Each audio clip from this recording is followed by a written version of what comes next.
시간 하나님께서 우리에게 주시는 말씀은 여호수아 7장 2절에서 5절까지입니다. 제가 가진 구약 성경 328면에 있습니다. 여호수아 7장 2절에서 5절까지의 말씀 다 찾으셨으면 제가 봉독해 드리겠습니다. 여호수아가 여리고에서 사람을 베델 동쪽 베다웬 곁에 있는 아이로 보내며 그들에게 말하여 이르되 올라가서 그 땅을 정탐하라 하매 그 사람들이 올라가서 아이를 정탐하고 여호수아에게로 돌아와 그에게 이르되 백성을 다 올라가게 하지 말고 2-3천 명만 올라가서 아이를 치게 하소서. 그들은 소수이니 모든 백성을 그리로 보내어 수고롭게 하지 마소서 하므로 백성 중 3천 명쯤 그리로 올라갔다가 아이 사람 앞에서 도망하니 아이 사람이 그들을 36명쯤 쳐 죽이고 성문 앞에서부터 스바림까지 쫓아가 내려가는 비탈에서 졌으므로 백성의 마음이 녹아 물같이 된지라. 아멘. 오늘 말씀을 생각하면서 한번 따라하겠습니다. 실패에 좌절하지 않고 믿음으로 정면 돌파하겠습니다. 아멘. 예. 아이성에서 실패하기 전에 이스라엘 백성들은 이 철옹성과 같은 여리고성을 무너뜨리고 사기가 하늘을 찌를 듯 하였습니다. 여리고성을 정탐하기 전에 여호수아와 온 백성은 한 마음이 되어서 하나님 말씀에 순종하고 담대하게 여리고성을 정복하였습니다. 이렇게 첫 승리를 장식한 여호수아는 다음에 정복할 이 아이성으로 진격하고자 정탐꾼을 먼저 그곳에 보내도록 했습니다. 이에 정탐꾼들은 이렇게 보고합니다. 아이성은 아주 조그만 곳이라서 쉽게 정복할 수 있을 것입니다. 군사도 많이 보낼 필요도 없고 한 2-3천 명이면 충분합니다. 이런 보고가 들어왔습니다. 실제로 아이성은 인구가 12,000명 밖에 되지 않는 그야말로 베이비 캐슬 아이성으로 해발 800m 고지에 위치한 작은 성읍이었습니다. 그래서 여호수아는 군사 3,000명 정도로 선발하여서 공격을 명령하도록 했습니다. 하지만 이스라엘은 제대로 이 아이성과의 싸움에서 싸워보지도 못하고 36명의 사상장만 남긴 채 무참히 패배하고 말았습니다. 그때까지 가나안 정복의 과정에서 패배에 익숙하지 않았던 이스라엘 백성들, 아이성 전투의 패배는 큰 당혹감과 두려움을 안겨주기에 충분했습니다.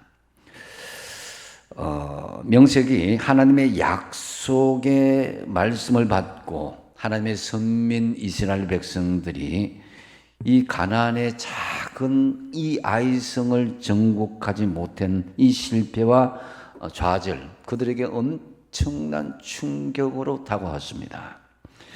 그래서 5절 하반절에 보면은 백성의 마음이 녹아서 물같이 된지라. 그리고 6절, 7절 보면은 여호수아가 옷을 찢고 이스라엘 장로들과 함께 여호와의 궤 앞에서 엎드려 머리에 티끌을 뒤집어 쓰고 저물도록 있다가 이르되 슬프도소이다 라고 하나님 앞에 하소연하는 것을 볼 수가 있습니다. 이에 하나님께서는 여호수아에게 10절 말씀에 이렇게 이야기합니다. 일어나라. 어찌하여 네가 이렇게 엎드려 있느냐. 엎드려 있지만 말고 아이성 싸움의 실패를 되돌아보면서 다시 일어나서 정면으로 돌파할 것을 하나님께서 말씀하시는 것이죠.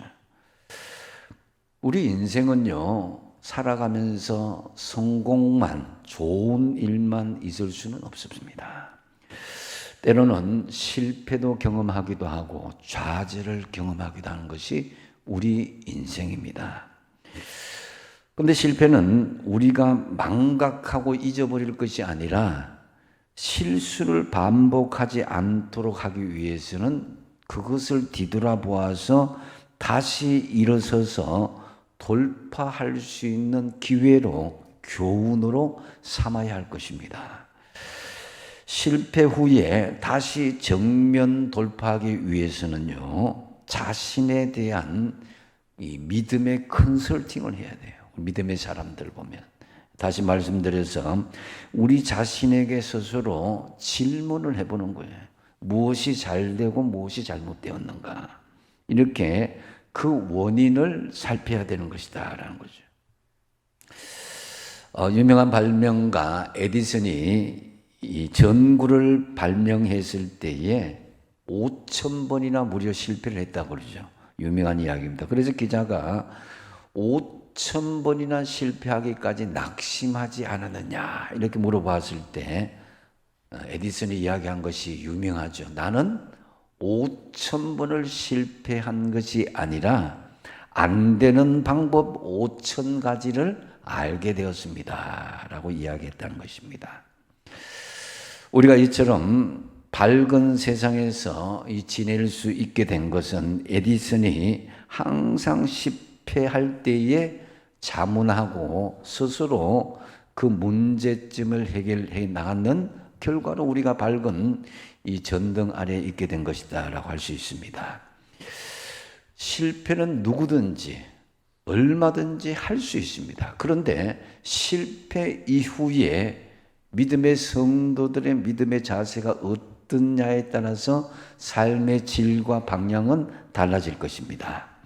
실패할 때 다시금 그 원인을 돌아보고 그 원인을 제거함으로써 실패를 이겨내고 여러분 삶의 현장에 당당하게 정면 돌파하면서 나가시는 저와 여러분 되시기를 간절히 축복드립니다. 좌절하지 마십시오. 그렇다면 우리가 실패 후에 다시 일어서서 정면 돌파하기 위해서 우리 자신에게 자문해야 될 질문이 무엇이겠습니까? 먼저 첫 번째로 그 모든 일의 중심에 하나님이 계셨는가 하는 것을 질문할 수 있어야 됩니다. 이것은 하나님에 대한 불신이 없었는가에 대한 그 부분에 대해서 점검하는 것이에요. 2절 상반절에 보면은 여호수아가 여리고에서 사람을 베델 동쪽 벳아웬 곁에 있는 아이로 보냈다고 시작합니다. 이 여호수아가 요단강을 건너고 또 여리고성을 정복했던 경험들, 이 아이성을 점령하고자 하였을 때에 그 앞의 사건들과는 좀 다른 내용들이 한 가지가 있습니다. 그것은 바로 여호수아가 아이성을 점령할 때는 하나님의 말씀이나 하나님의 명령이 없이 정탐꾼을 보내고 군사를 임의적으로 출정시켰다라는 것입니다. 다시 말씀드려서 그 아이성의 싸움에는 하나님이 중심에 계시지 않았다라는 거죠. 물론 자기 자신들을 신뢰하고 경험을 신뢰하는 것은 좋지만 그 이면에는 하나님에 대한 온전한 신뢰가 없었다라는 거죠. 이것은 하나님에 대한 불신과도 같은 것입니다. 여호수아는 그 이전까지 모든 행동의 출발점 바로 하나님의 말씀이었습니다. 그러므로 이 여호와께서 말씀하여 이르시되 이 말씀이요 계속 그 앞에 반복되었는데 여호수아서 1장 1절에는 이 모세의 뒤를 이은 여호수아가 위임을 받을 때도 하나님의 말씀을 받았고 또 여호수아 3장 7절에도 요단강을 도하기 직전에도 여호와께서 말씀하여 이르시되 그 말씀을 받고 요단강을 도하였습니다. 또 그 여호수아서 4장 15절과 또 요아스서와서 5장 2절에도 보면은 할례를 지시할 때도 거기에 하나님께서 이 여호와께서 말씀하여 이르시되 그 말씀에 따라서 할례를 실시했고 6장 2절에 보면 여리고성의 정복 작전 지시도 여호와께서 말씀하여 이르시되 하는 것으로 시작됨을 볼 수가 있습니다. 하지만 이 여호수아와 이스라엘 백성들의 첫 번째 실패하였던 이 아이성 전투에는 이상하게도 하나님께서 말씀하시기 전에 자신들이 먼저 행동하고 결정한 것을 찾아볼 수가 있습니다. 이 여리고성의 실패를 통해서 하나님께서 가르치신 것이 무엇입니까? 전쟁의 승리는 하나님의 손 안에 있다라는 것입니다. 너희들이 기껏해야 성을 돌고 소리 지르는 것밖에는 아무것도 할 일이 없다는 거예요. 이 전쟁의 승패는 오직 나의 손에 있다는 것을 여리고성 전투를 통해서 다 보여주셨거든요. 우리가 원하는 일들 중에 잘 되지 않는 것이 있다면은, 실패하고 좌절된 것이 있다면 한번 스스로 자문해 볼 필요가 있습니다. 지금 내가 하고 있는 그 일들의 실패와 좌절은 혹시 그 중심에 과연 하나님이 주권하고 있고 하나님이 주관하고 있는가? 하나님을 불신하고 세상에 믿는 구석이 더 많지 않았는가를 점검할 수 있어야 될 것입니다. 우리나라 이공계 대학의 이 최고봉이라 할 수 있는 카이스트 대학의 입학시험 문제입니다. 70cm 길이에 2km 나가는 연어 한 마리가 87도 경사인 8m의 폭포를 뛰어오르기 위해서 얼마의 에너지가 필요할까요? 정답이 무엇일까요? 여러분 얼굴을 보니까 머리가 좀 찌끈찌끈합니다. 근데 정답은 죽을 힘을 다해서 뛴다입니다. 그렇지만 우리 인간들이 아무리 죽을 힘을 다해도 우리 인생에는 절대로 쉽게 넘을 수 없는 한계와 문제들이 있다는 것은 사실입니다. 여기에서 분명한 것은 주님이 함께 하시면 어떤 것도 돌파됨을 믿으시기 바랍니다. 이것이 중요한 거예요. 잠언서 3장 5절 말씀 같이 한번 읽어보겠습니다. 시작. 너는 마음을 다하여 여호와를 신뢰하고 내 명철을 의지하지 말라. 아멘. 우리는 경험도 있고 지식도 있고 명철함도 있어요. 그러나 그 이전에 하나님을 어떻게 하라고요? 하나님을 신뢰하라는 거예요. 하나님을 향한 불신을 제거하고 이 사람의 명철을 의지하기보다는 마음을 다해서 하나님을 신뢰하는 거죠.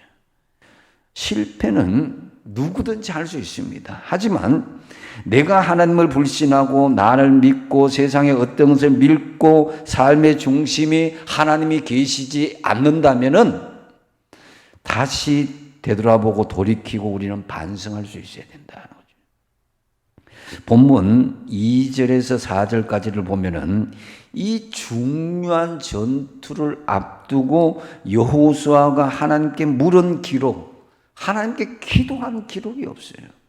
그러니까 하나님께서 말씀해 주시지 않고 그 아이성의 전투의 중심에 서지 못한 거예요. 여리고성을 무너뜨린 후에 마음이 해이해져서 뭐 이 정도 일 가지고 하나님께 물어야 되나? 뭐 처음 하는 일도 아니고 뭐 큰 일도 아니고 이런 생각을 했을 수도 있습니다. 2절에서부터 보면 여호수아가 지시한 일들은 전에 여리고를 점령할 때 취했던 행동과 비슷합니다. 보면은 그 말씀 2절 이후에 보면요, 먼저 진지를 구축하고 정탐꾼을 보내고 보고를 들은 후에 이 성을 공격하는 패턴이 그 앞에 싸움했던 패턴과 유사합니다. 말하자면은 전에 했던 방식대로 그대로 했다라는 거죠. 그렇기 때문에 물을 필요가 있냐 이겁니다. 여호수아는 하나님께 어떤 방법과 어떤 전술로 이 아이성을 칠 것인가를 묻지를 않았고, 다만 전에 하던 방식대로, 경험대로 아이성을 공격하고자 했던 것입니다. 그러면서 여호수아는 자신의 판단에 작은 아이성에는 군사를 조금만 보내도 되겠다, 이런 생각을 했겠죠. 여러분, 여호수아는 이전에 이런 일을 해보았다고 하는 경험을 내세워서 경험에 따라서 일을 진행시키고자 하는 것입니다. 이런 일은 전에 다 해봤다 하면서 인간적인 안일함과 방심이 이 실패에 이르게 된 것이다 라고 볼 수가 있습니다. 여러분, 하나님은 날마다 우리에게 말씀하시는 분이심을 믿으시기 바랍니다. 하나님은 우리에게 날마다 만나 주시는 분이심을 믿으시기 바랍니다. 그렇기 때문에 내가 어제 우리를 만나 주시고 어제 내가 은혜를 받았다 하더라도 지금 현재가 은혜 받을 만한 때요, 지금 현재가 하나님께서 말씀 주시는 때가 중요한 거예요. 그러기에 오늘 사는 우리는 의대 받은 말씀만 생각하고 의대 받은 은혜로 오늘을 살 수는 없습니다. 특별히 새로울 것이 없는 일들을 다시 시작해야 될 때 우리는 방심하지 않도록 해야 되는 것입니다. 작년에 전도 대행진했기 때문에 올해도 뭐 똑같은 방식으로 하면 되겠지, 천만의 말씀입니다. 철저하게 무릎 꿇고 새롭게 그 영혼을 품고 간절히 기도하는 마음들이 어제 했던 방식을 집어치우고 오늘 하나님 주시는 말씀과 은혜로 나가야 되는 거예요. 제가 매주마다 설교하고 한 주간의 설교가 뭐 10편, 15편, 20편 이렇게 진행되고 있는데 늘 하는 거니까 뭐 했던 대로 하면 되지. 뭐 그렇게 할 수도 있고, 교사가 학생들을 가르치는 것, 찬양대가 하나님 찬양 드리는 것, 직장인이 직장에 나가 일하고 학생이 학교에 가서 공부하는 이런 일상, 뭐 전혀 새로울 것 없는 일상이잖아, 이렇게 생각할 수도 있습니다. 어제도 했고 오늘도 하고 내일도 하고 있을 그런 일이 아니냐. 이 아이성의 실패는 여리고성의 성공의 경험 후에 일어났는데 전에 해봤던 일들이라서 새로운 일이 아니라, 경험에 의지하고 하나님께 묻지도 않고 자기 판단에 의지해서 일을 진행했을 때 그 결과는 어떻게 나타났습니까? 참담한 실패로 나타났습니다. 여리고성보다 훨씬 작은 문제, 이 아이성의 문제 앞에서 실패를 경험했다는 것입니다.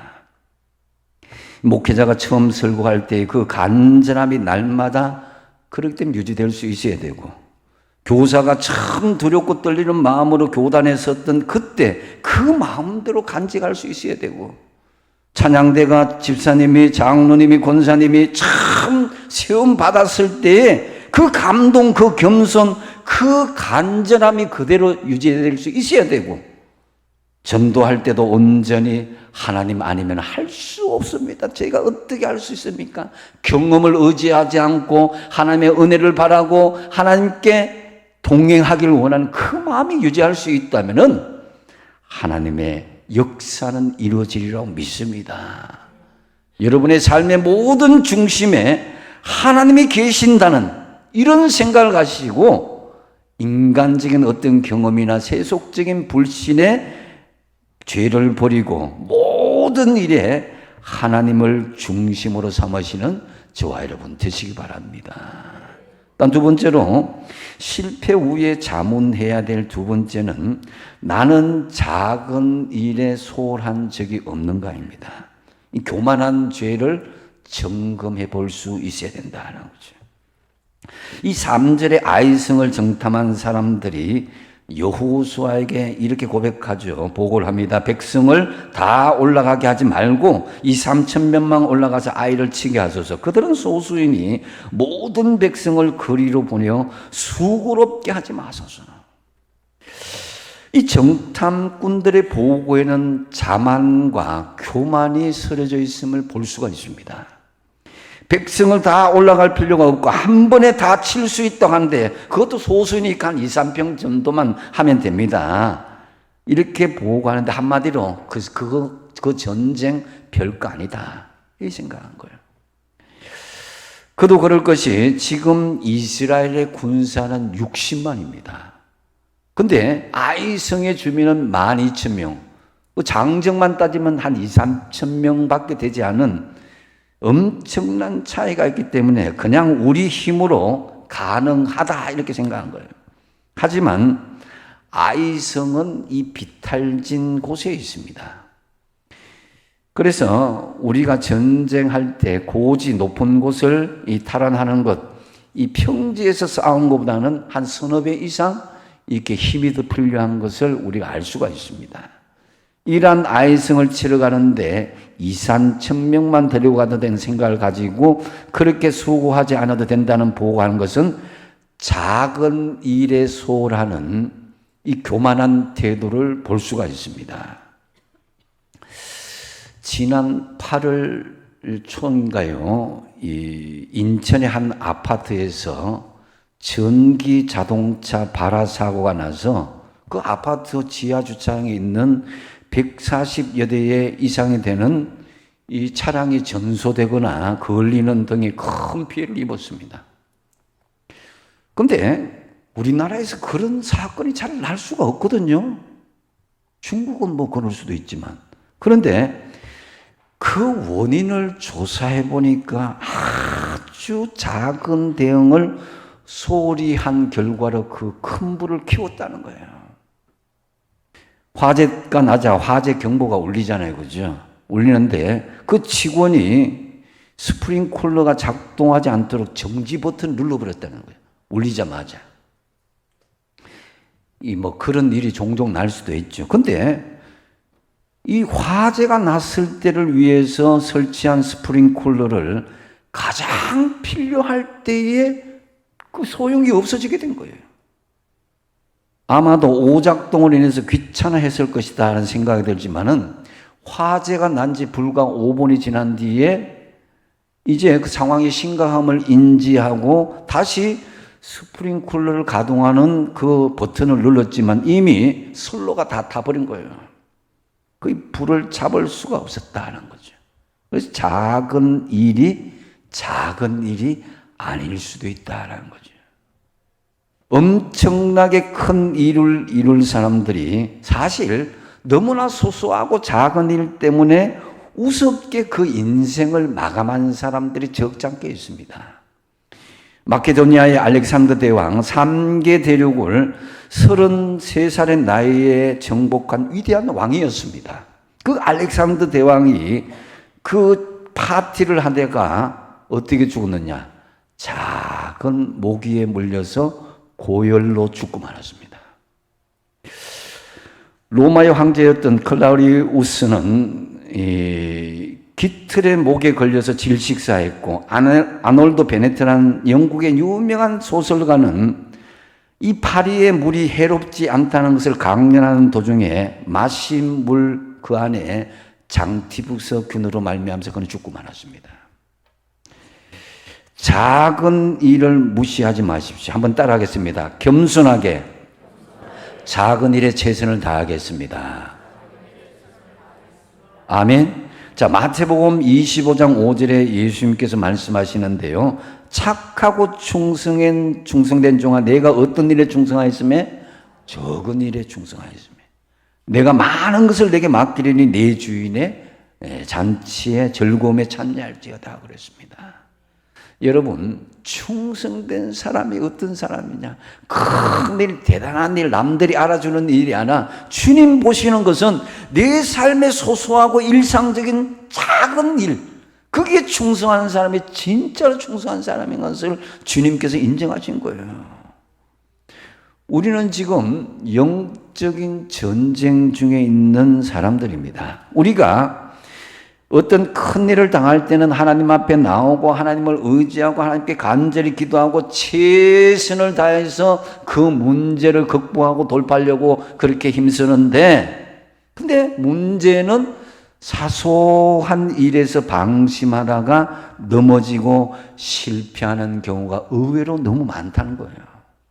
그렇기 때문에 영적인 긴장감, 하나님과의 관계에서 오는 그런 믿음, 이것이 이어지기 위해서는 작은 일에도 하나님 앞에 소소하게 아뢰를 수 있어야 되고, 하나님의 명령, 하나님의 말씀을 우리가 기다릴 수 있어야 된다는 거죠. 그래서 여러분, 우리는 사소하다고 방심하지 말고 작은 일부터 충실하고 최선을 다함으로 실패 후에라도 당당하게 정면 돌파할 수 있는 저와 여러분 되시기 바랍니다.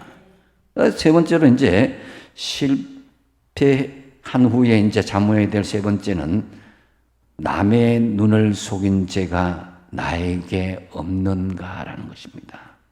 그것은 탐욕의 죄를 이야기하는 거예요. 모든 고난이 사실은 우리의 죄 때문만은 아닙니다. 때로는 의로운 고난도 있죠. 욥처럼. 하나님의 영광을 위한 시련과 역경은 있습니다. 하지만 모든 실패 뒤에 혹은 하나님 앞에 죄가 있는지 없는지는 우리는 스스로 점검하고 하나님께 물을 수 있어야 된다는 거죠. 오늘 이 아이성의 실패의 가장 직접적인 원인을 하면 그것이 무엇이냐면 바로 아간이라는 사람이 여리고성을 정복할 때 전리품을 훔쳤기 때문이다라는 거죠. 그래서 이 여리고 싸울 때 하나님께서는요 헤렘이라는 것을 선포합니다. 헤렘이라고 선포하면요, 헤렘의 의미는 하나님께 성별, 완전한 봉헌, 이 진멸이라는 그런 의미입니다.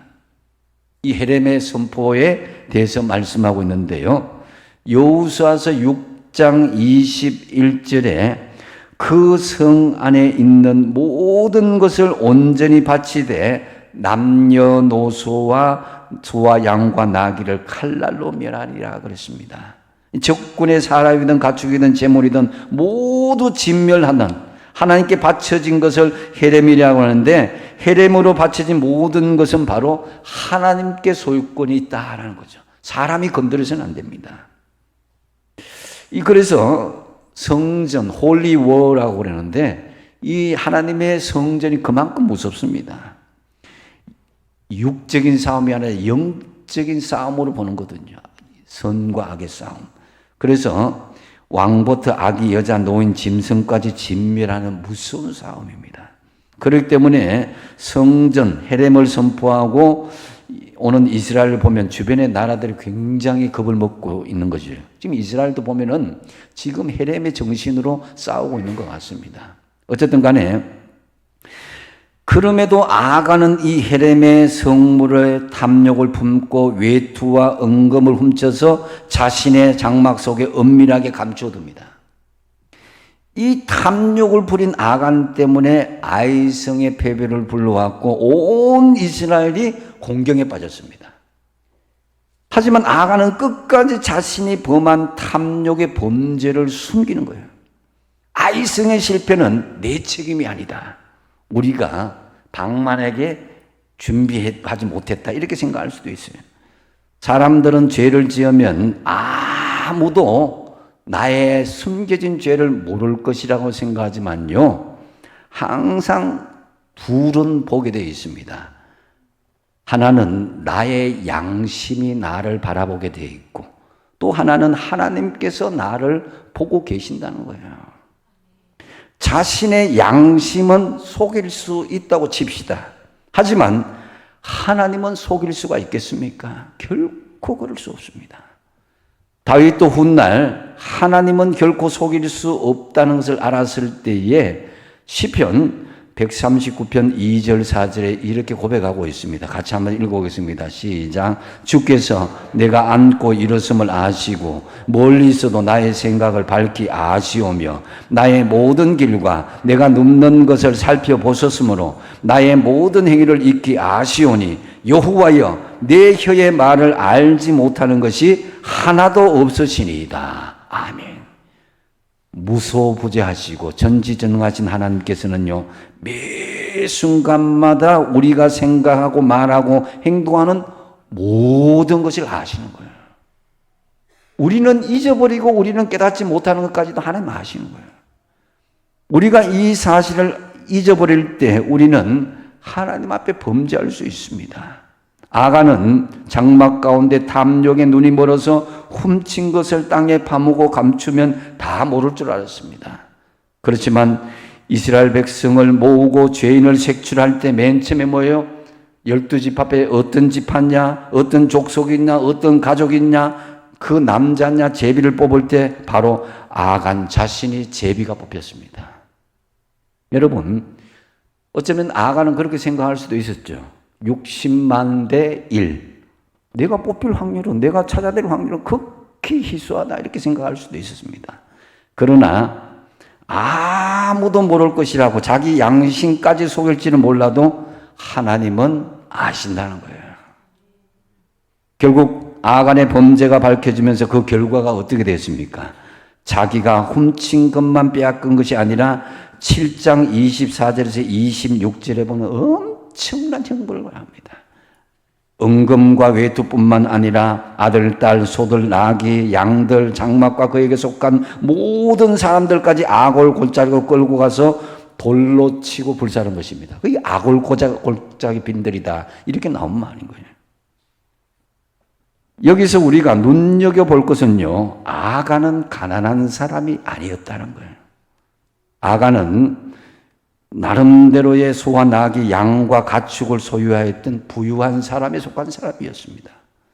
요즘 부정부패하는 사람들을 보면요, 없는 사람이 아닙니다. 대부분 있는 사람들이 많은데 돈 맛에 눈을 뜨게 되니까 돈에 대해서 더 허기를 느끼는 것 같습니다. 욕심이 잉태한 자 죄를 낳고 죄가 장성한 자 사망을 낳는다 그랬습니다. 고대 헬라 철학자인 텔레스는 이런 말을 했습니다. 이 세상에서 가장 어려운 일은 자신을 아는 것이고 가장 쉬운 일은 남의 흉을 보는 것이다 이렇게 이야기했어요. 사실 자기를 아는 것은 굉장히 힘듭니다. 그러나 남을 흉보라 하고 남의 잘못을 따지고 지적하라 하면요, 굉장히 쉽습니다. 1, 2, 3, 4 쭉 나옵니다. 믿든지 말든지 참이든지 거짓든지 상관없이 막 남의 흉을 봅니다. 성경에는 의인은 없나니 하나도 없다고 했는데 그럼에도 불구하고 사람들은 자기가 부족하고 죄의 근성을 가지고 있다는 그것을 인정하지 않으려고 합니다. 되게 사람들은 자기애적 환상을 가지고 있다고 그러죠. 즉 다른 사람들에게 완벽하고 저 멋진 사람을 인정받고 싶어하는 욕구가 있다는 거죠. 그러나 현실은 그 정반대입니다. 완벽하기를 바랐던 자신은 사실은 실수와 죄와 수없는 결함투성이에 죄 많은 인간일 뿐입니다. 그래서 깨끗하게 그 잘못된 현실을 인정하려거나 부끄럽고 자존심 상해서 견딜 수가 없는 것입니다. 인정할 수가 없는 거예요. 자존심 상하는 것 어떻게 참는다 해도 이 치열한 경쟁사에서 때로는 낙오될까 싶어서 자신의 죄와 잘못을 숨기려 한다는 것입니다. 그러니까 다 책임 전가를 하는 쉬운 길을 선택하는 거죠. 그 때문에 너도 나도 풀숲에 머리를 박고 사냥꾼을 피하려는 꿩처럼 뻔히 보이는 거짓말도 남의 탓으로 돌려버린 거예요. 좀 시원하게 내 탓입니다. 내가 잘못했습니다. 말하는 게 그렇게 어려운 걸까요? 사실은 이게 본래 타락으로 인해서 드러난 인간의 왜곡된 모습이기도 합니다. 이는 아담과 하와로부터 시작된 참 끈질기게도 오랫동안 우리 속에 뿌리 내려온 것들입니다. 최초의 인간 아담과 하와는 선악과를 따먹고 자신들의 부끄러움을 가리기 위해서 무화과 나뭇잎을 입고 엮고 치마를 두르고 숨었습니다. 근데 하나님께서 네가 어디 있느냐? 찾으신 하나님께서 아담에게 창세기 11장에 보면 이르시되 누가 너의 벗어섬을 내게 알겠느냐 내가 내게 먹지 말라 명한 그 나무 열매를 내가 먹었느냐. 하나님께서 던지신 질문이 뭡니까? 누가 그 열매를 따먹었느냐 이 말을 하지 않고 딱 단도직입적으로 아담아 네가 열매를 먹었느냐. 그러면 당연히 아담은 네 제가 먹었습니다. 솔직히 고백하면 되는 것입니다. 그럼 적극적으로 용서함 받는 거네요. 우리가 과거의 실패를 넘으면서 미래를 정면 돌파하기 위해서는요, 탐욕으로 인한 죄가 없는지를 다른 사람, 다른 어떤 누구가 아니라 나 자신에게 질문을 던져야 되는 거예요. 바울은 자기가 죄인을 고백하는데 주저하지 않았는데 그는 예수님을 영접한 지 수십 년이 지난 후에도 나는 죄인 중에 괴수입니다. 이렇게 고백하였습니다. 참으로 어떤 실패 속에서도 우리가 다른 사람에게 책임을 전가하지 아니하고 솔직하게 죄를 고백하고 돌이킨다면 하나님은 분명히 실패를 딛고 정면 돌파하도록 만들어 주실 줄로 믿으시기 바랍니다. 말씀을 정리합니다. 다시 말씀드리지만 우리는 얼마든지 실패하고 좌절할 수 있습니다. 하지만 우리는 그 실패를 딛고 다시 믿음으로 정면 돌파하느냐, 그렇지 못하느냐, 우리 믿음의 중심에 달려 있습니다. 실패 후에 우리가 점검해야 될 것을 점검하십시오. 첫 번째 뭘 점검하라고요? 모든 일의 중심에 누가 있었느냐? 하나님이 계시느냐? 하나님 불신한 죄가 없느냐? 점검하시고. 두 번째 뭐예요? 나는 작은 일에 소홀한 적이 없느냐? 교만하지 않았느냐? 이까지 내가 경험해 봤는데 이렇게 하지 마라. 세 번째 뭐예요? 남의 눈을 속인 죄가 나에게 없는가? 탐욕을 부린 것이 없는가? 참으로 하나님을 속이고 남을 속인 거 있다면 솔직하게 돌이키고 하나님께 용서를 구하는 것이 제일 빠른 거예요. 그리하므로 어떤 실패에도 당당하게 정면 돌파하며 실패를 딛고 믿음으로 승리하시는 저와 여러분 다 되시길 축복합니다.